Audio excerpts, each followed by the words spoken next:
Hello, good evening, ladies and gentlemen. Welcome to day 4 of The Sound of Science, and thank you so much for coming down this evening. Welcome to the new faces who've just arrived today, and welcome back to those of you who've been here for the past few days. Really hope you've been enjoying the festival, enjoying the music that you've been hearing. I certainly have, learning lots of new things, and I even woke up today to find this in my pocket, which is bismuth. Element 83 in the periodic table.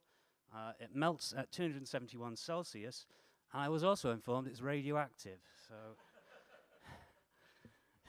it's not been too close to me. But yeah, really great to have you here. I just want to say a big thank you again to the Gosforth Civic Theatre tech team for all the great work they've been doing, to Ewan Preston over here doing some fabulous filmmaking for us. And also to our funders, of course, who have helped to make this event happen, the Arts Council of England, the Golson-Cott Foundation, Scots Arts Trust, Royal Society of Chemistry, and Newcastle University. So thank you to all of them, and thank you to everyone that's just been supporting us to make this project happen. So a few nights ago, we learned something about chemistry. Then we learned about ecology and biology. Last night, we had some education in physics. And tonight, we're going to be looking at the way all of those sciences come together and they all inform each other, which is something we've experienced over the past few days. So to begin with, we're going to bring on a sound artist and musician who has a penchant for dropping microphones into ponds. So please do welcome to the stage, along with Graham Wilson, David de la Haye.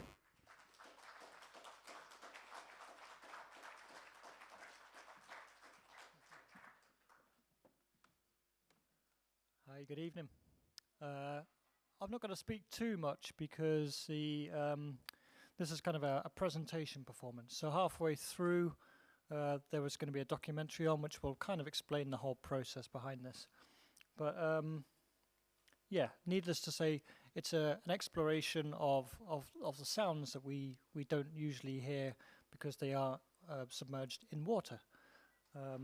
And my colleague Graham Wilson here will be doing his best impression of aquatic plant life later on. So, yeah, with that, let's just get started, I think.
I'm David Delahaye and I'm a sound recordist. I use underwater microphones, which are called hydrophones, and I record underwater soundscapes. My name's Adam Stapleford. I'm a drummer and percussionist. My name's Graham Wilson. I'm a saxophonist and composer and improviser. My name's Mark Carroll and I'm a composer and cellist. This project is about water. Dave has taken a sound recorder out to various locations in and around Sunderland to discover sounds that we never normally hear in ponds or, sea life.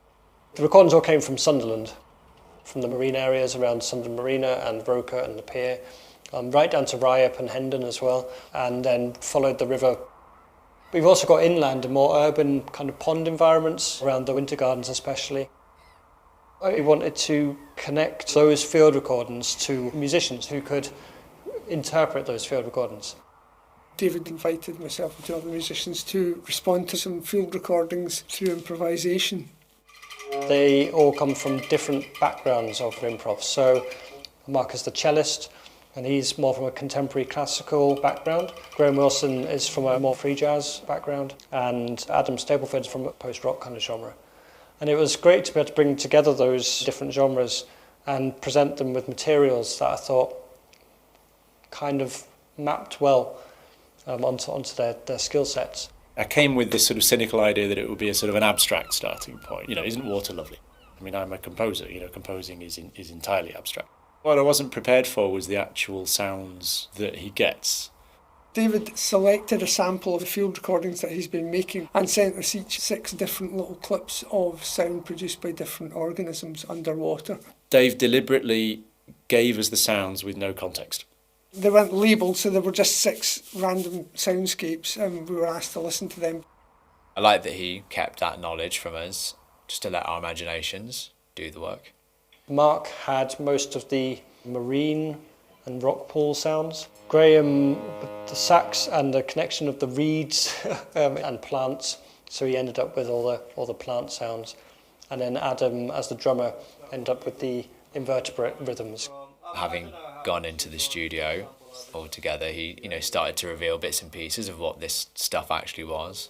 So that one is a plant. They're plants photosynthesizing. What? I had no idea that those sounds even existed, let alone could be captured by a microphone.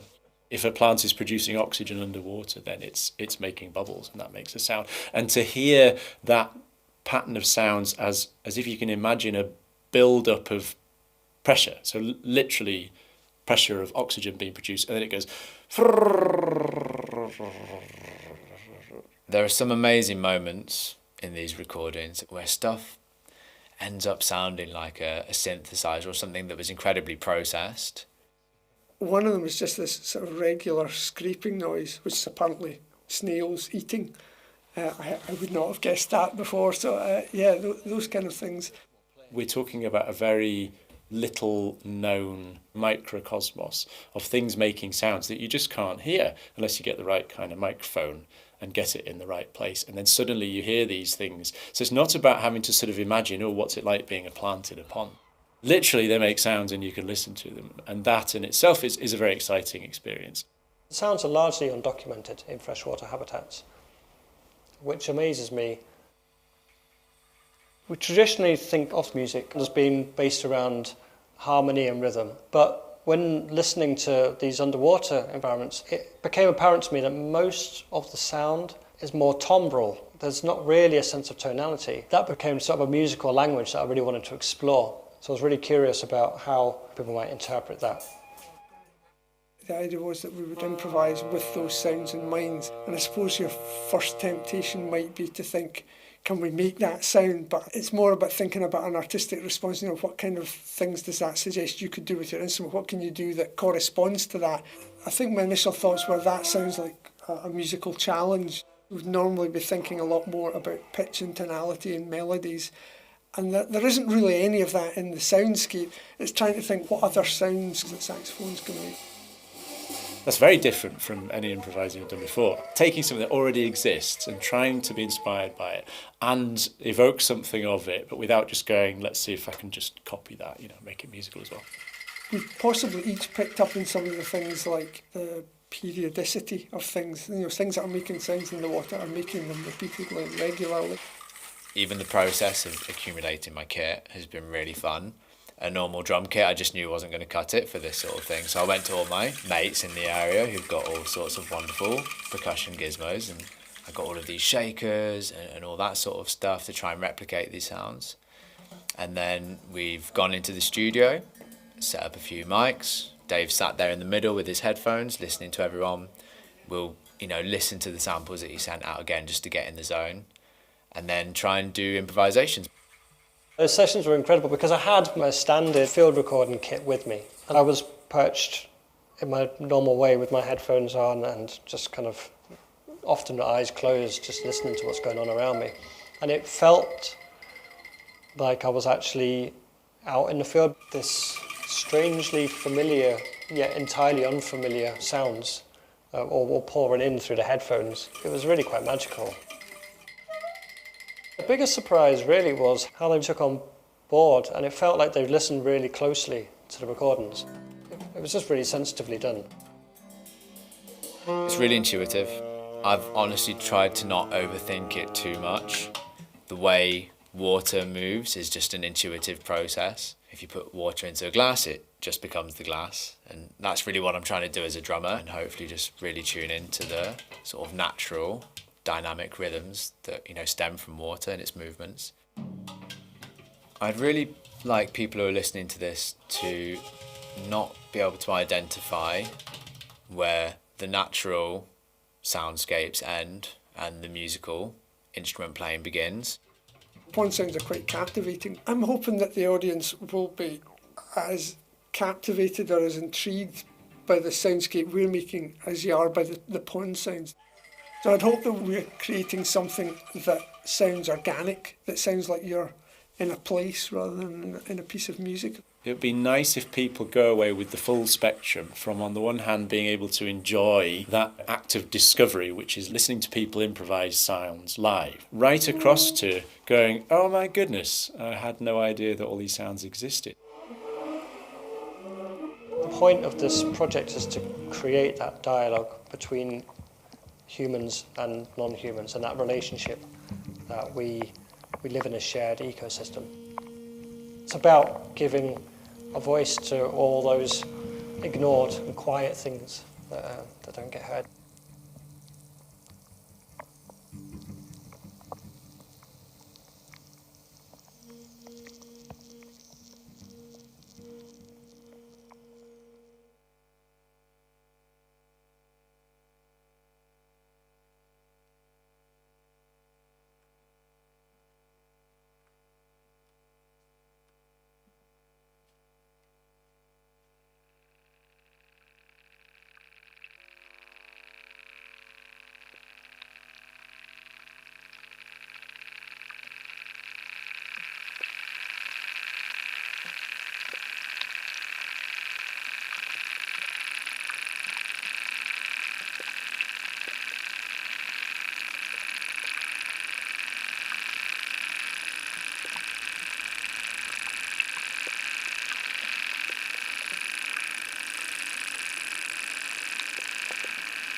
Thank you. And also thank you to Ewan for the documentary as well.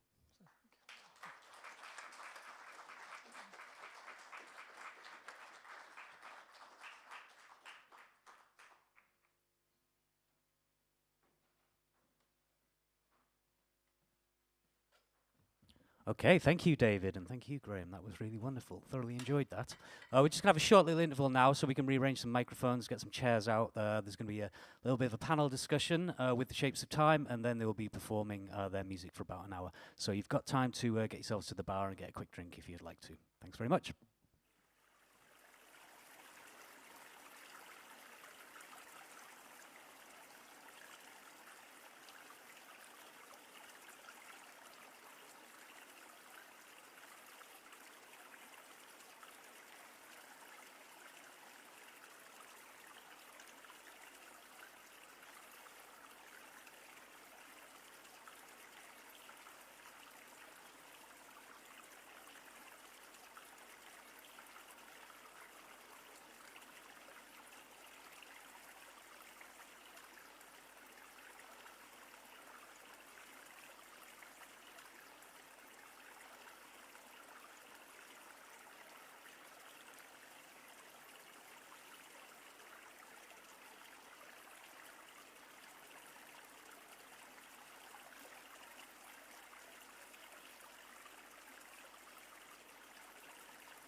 Hello.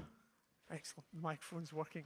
Good evening again, everybody, and welcome to the fourth night of Sound of Science. We're going to have a discussion before the final set for the festival about this last piece, which I got a chance to hear and see some of in the sound check, and looks astonishing. So I was really keen to find out a bit more about the project. We have with us Udo, who has contributed animation towards the project and artwork, and Uno and Mark, who are the composers and will be performing with Graham Stevens on guitar. Also Lee Hyam, who you should be familiar with by now. I think those of you who've been with us for 4 days, but Lee's a Doctor of Chemistry at Newcastle University. So could I maybe start out by asking one or all of you to tell us a bit about how the project came about and what the sort of thinking behind it was? Yeah, I think I'll start with that because it kind of started with me. And it started with a large scientific expedition to Svalbard. A large group of Dutch scientists were going to that area, and I was able to join them as an artist in residence. There's science, like there was many fields on board, but the idea was to go back to a place that had been visited like 40 years before, and to see what had changed, and to gather data to find information on what could be happening for the future. Yeah, I think you said there was a particular interest in what the effects of human sort of intrusion in that landscape had been, and how persistent they were, or how long they had lasted. Is that right? Yeah, there was an interest to go back to the exact place that a Dutch Arctic station had been placed.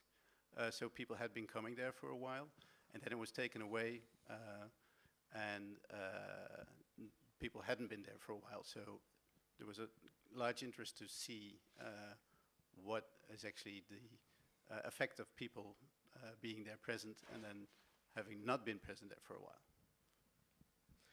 And we have behind us some images of artwork. So Can you tell us about what you I'll did try when to continue the story and get to where the music is. We'll jump a few years after the expedition. I created an exhibition with the photo series that was the result of the trip, and this is called Shapes of Time. So what I did is to bring this concept of time into a artistic impression of the expedition itself. And for the exhibition, I invited Mark and Oene to play. Maybe that's where you can take off for the musical story. For sure. We knew Udo, of course, before, and we saw this work of his. And at the same time, we were thinking about making a duo album. And we saw these images, these long shutter time photography Udo made mainly made at Spitsbergen also, right? And we were amazed by what you see if you have like a very long time frame on a very sort of a desolated landscape. And it brought us into a mode like, hey, this can be really something, give us a musical direction. And also, and later on we started developing this. And sometimes the music was first and we selected connecting images with it, but also many times purely Udo's photography artwork was for us an inspiration to start new musical pieces. I can add something to that, I think. Yeah, so Oene and me have been playing together for 25 years before we were thinking about that album as a duo. We played in many different bands, many different genres. So when we started thinking about the album, what you get, of course, is kind of a combination of all these things that we have been doing. So the album might have been all over the place. And we thought it was really interesting. What we saw in the images of Udo is that you see, for instance, shutter time of 300 days in one image. And that made a real impression on us because we thought, hey, wait a minute, there's a parallel there's us playing for 25 years together, and when you make an album, that's it's just that those 25 years which you try to somehow catch in that one particular song or one particular album, or if you want to get even smaller, in that particular second. Because why do we communicate the way we communicate with each other? So that was kind of like sort of the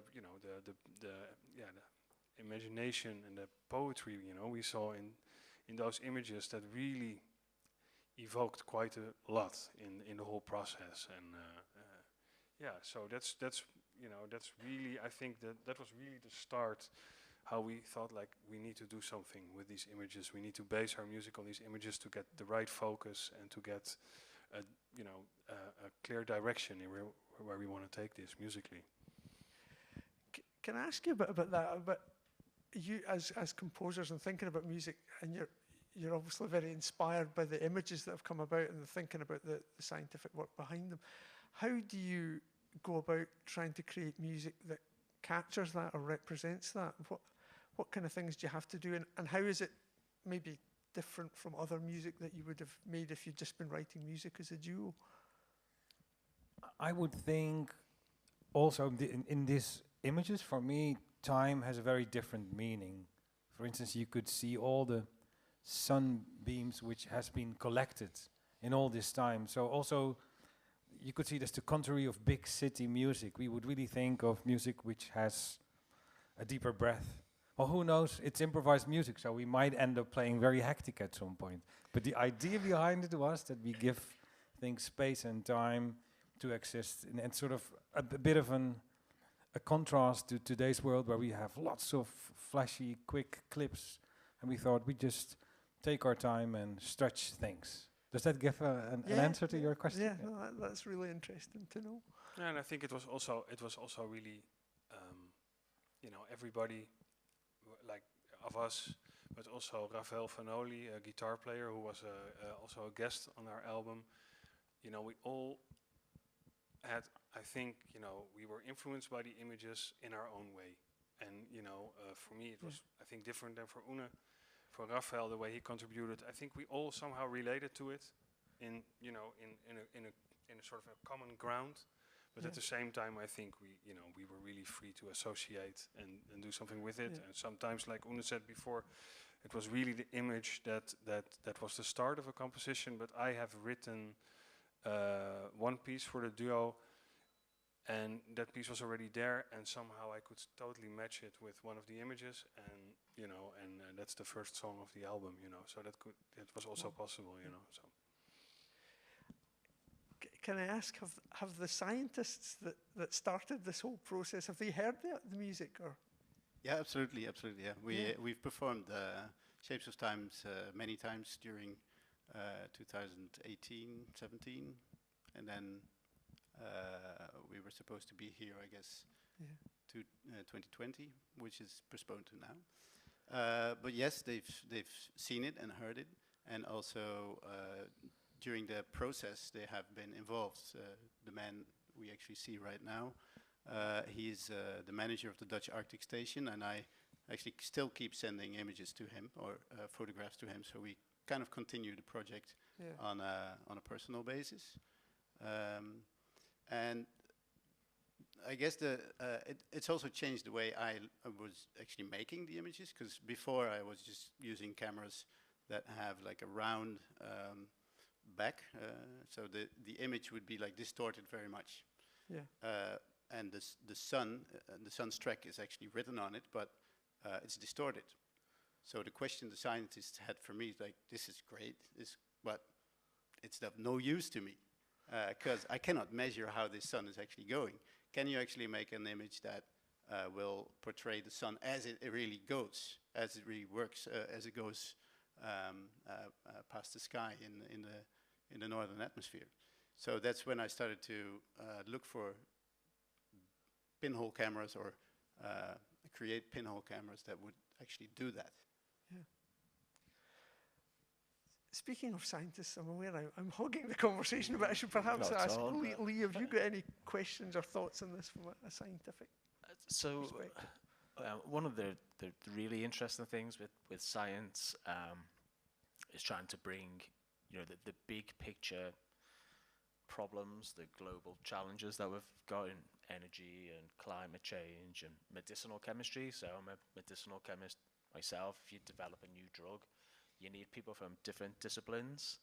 And one of the things that I find very interesting and a bit of a challenge is if you look at the way, so I'm a university teacher, and there's an encouragement to be a subject specialist. It's how we assess students, and then if they do well, they look good on their CV, and so there's a drive to being a subject specialist. And I think if you go back 100 years, there's gaps in the periodic table. Certain elements are not yet being discovered, and so you could probably carve out a career for yourself as a subject specialist. But these, at the moment, what you really need is to bring teams together. So I had two questions for Udo and then Mark and Oene as well. The first one was, I'd like to have been a fly on the wall on this ship with this collection of scientists and to see whether they were like rats fighting in a sack. And also, the sort of demographic of the scientists, and so where that worked well or where there was conflict. But then, amongst the three of yourselves, how did you work in a collaborative way? And one of the things that you sort of fight against is for that to be a success, you kind of need to have a mindset of, I'm quite happy to not be the expert. I will step down from the role of expert into a pool of, let's give it a go. And so maybe you could tell us a little bit about how that works. Compromise is not something that we normally celebrate. The fly on the wall, it was me. I was like one of the people outside of this science group. But I was not the only one. There was also a large group of tourists on board, and they were actually also participating in this. And then there were generations of scientists, so there were young scientists and established people. And yes, there were conflicts, probably more than I realized, because there was also, there were so many people on the ship, you don't get to meet everybody, and it was only a journey of 10, 11 days. But the general feeling I got from, and also what I saw, is there was a lot of improvisation on board. So for instance, if there is a polar bear on the coast, then there's no science to go for, because the polar bear says, I'm here, nobody's going ashore. These are the rules. So then they have to find a new idea. Like for instance, one time we were all in the Zodiac, so you go from the large ship into a smaller Zodiac, and you are supposed to go to land and go for a walk or go do some science or find the plants that you need. But then everybody was already in the ship, and there was a call for polar bear. So what are you going to do? So I joined the group of people that were in the Zodiac looking for walrus. And they would just, so they were improvising. They were not going on shore. They were taking a different route and improvising. So that was really interesting to see that where I thought it would be very difficult for people to not be able to perform something, they were actually really collaborative in their effort to make something out of it, make something of the day, instead of going back and cry your heart out or something. Yeah, so, and how that translates into our collaboration, I think it was kind of like passing it on, because you were asking me the question, can we use these images? And I was honored that they want to use these images. And also, what am I going to contribute to that? They are the people who make the music, so I just passed them on. Well, you made the order. And we made the order together. Absolutely, yeah. I remember that day. Yeah. That is actually a very important thing. We did a selection of images. And also, you are listening to our music, and we were listening to the images, and actually a lot of the things came from collective talks where we stepped out of the role of musicians per se or visual artists per se, and you go into this collaborative field where you need imagination of what is this thing saying in the whole, and we look at it from different points, and we add like this. And in that sense, it's even nice that we're now playing with Graham Stephen, who we've been collaborating with in different projects. So now also when he will be playing for the first time with the images, he will also give from another perspective still an interpretation of what will be going on. Yeah, I think for a large part it's a thing about letting go. Like you cannot control everything. Like the cameras that I make, I can control what they are, where I put them, but I cannot completely control what kind of image comes out of it. But the surprise of that is actually much better than the surprise of like unwrapping your camera after half a year and seeing the image which is portrayed, or not. Sometimes there's disappointment and you have to chuck it away. And I guess for our selection process, I think we were at the beginning we were pretty sure about like an order, and now after a few years we come to the conclusion like the order doesn't really matter. Oh, for the concert, you mean? Yeah. Yeah, but for the album, I For the remember that you know, like, yeah, you know, that's always how it is. You record a lot of music, and then you know you try to, in a sort of, yeah, you try to make a sort of a musical arch out of it. But in this case, it was the story, like kind of a story that Udo invented with the images. That created to order on the album, which I was really super happy. It was a really nice process actually, and then of course now you know, after playing it for some time, it's much more fluid now. You know, but in the beginning it was really, you know, it really came from another angle than we are used to, which was I think a very nice part of the collaboration. Yeah, I'd like to, if because I'd like to go back to your idea of like.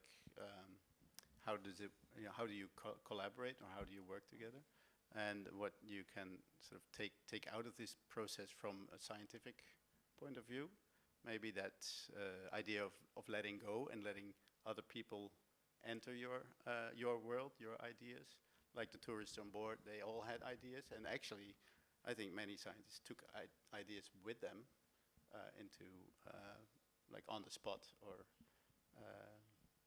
later on in their research.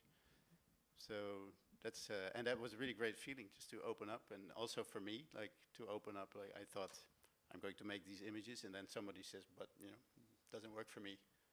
Can you do it differently? And then I'm challenged to actually go in that direction. So that's really cool. Can I just ask a follow-up question to that? So, you know, what's really interesting is I guess the improvisation, I would argue, is, you know, great fertile ground for innovation, but there's an element of risk. Somebody has to leave the chair of the expert to go and work with people that are new. So how did you deal with that element of risk? Is it just your personality to say, let's give it a go? I would say also in improvised music or any collaborative art, this risk to gloriously fail or succeed or anything is what you're after, because you might create this moment of magic understanding or a moment you at least cherish or you can share with the audience, and that's what we go for. Yeah, with all the risk. Yeah. And there has been a lot of letting go actually now this time, because you know the sound we made together with Raphael, the guitar player who played on the CD. Yeah, you know, that is something you know you cannot have it recreated by somebody else. You know, you really just have to see it as a new thing. So, and you know, that's what you know with Graham. You know, he really made some real, you know, new and you know, yeah, complete new insight. You know, for us. I was going to ask if you know you've had this project going for a while and you have a book and things out of it. Has it opened up new directions for you, or where will you go next? Will you try and take this forward or do another project? For me, it actually catapulted a new project worldwide with the same type of photography. So, and that's been released this year. So what I did with this group was pinpointed in one location, but I started a larger collaboration with scientists worldwide. So in all Arctic stations, from Alaska to Canada and Norway, Siberia. So I sent my cameras to them. Before I send them, I'm setting up a project and I'm working with them and working with an organization to make sure that my cameras come back and everybody's joining the idea. So we've gathered like 100, 150 images from all around the world, which was really interesting. Like I have not been to these places, except for a few, but people are working there, so they can actually help me produce these images. And that was really interesting, because then the question comes, who is making the image? Yeah. And all of us basically said, it's a collaborative effort. And of course, because I'm starting the project, I'm also projecting it to the world. And through that project, I'm asking attention for the scientists. In this particular case, we are attaching it to an organization called APEX, which is for young Arctic scientists. So when I am delivering the photo series in an exhibition, there will be that connection to it, because they help me. Am I right in thinking as well, though, that this evening you're going beyond the images that you took, and there will be animations of them as well? Is that? Yeah, so what you're about to see and hear is a translation of these images into like the still photography into animated world. So we are bringing them to life through music and through animation.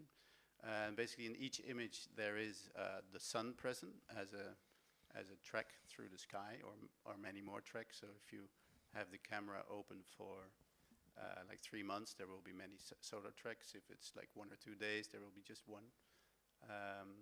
And through a digital world, I can take out the order of the solar tracks and layer them up in software which is specific for animation, and then start working with that. And it's going to be as slow as the process was. The animations are also going to be really slow. And Mark and Nuno, do you have new musical directions arising from this project, or is it still producing them? I think it arose the interest in both of us to collaborate also with many different art forms. And even literally, we also play compositions by Graham connected to these images. So in that sense, it gets a new life and a new shape now. Yeah. Fantastic. Yeah, the story continues. So it's one of these. Somebody asked me, like, what's it worth for science? Yeah. In my particular case, what I like to do is to bring a certain theme or a story of the expedition that went to the audience. So the story is being kept alive. And in some particular cases, I can take my visual story and I bring one of the scientists who was with the group, and they can bring the particular story, because that's not I'm not an academic, so I don't know like the specifics of their science, and then it would be best to bring one of those persons. So we continue to do that, hopefully. Great. We should congratulate the excellence of the festival organizer, Wesley, for his juxtaposition of tonight's act, because we're going to go from the microscope to the telescope, if you consider both performances. And it's also, of course, because of Wesley and others organizing all this gets a continuation. So we are also very thankful to be here now. Great. I think that it's sounding more intriguing the more we talk. So I think at this point we should probably actually let people see and hear what you've come here to do. Yes. Thank you very much for explaining the project and for giving us a lot to think about when we're listening to it and watching it. Thank you very much. Thank you. Thank you. Thank you.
zeg er vanuit door, ja. So, thank you very much. To put you also in the vibe of this stretch time, we will sort of continue and play one set, just in one flow. Of course, if you feel like applauding or anything, be welcome. We're not going to do lots of talks. You've heard the talks in the introduction, so it's playing time. Enjoy.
Thank you. Mark Haanstra on the bass.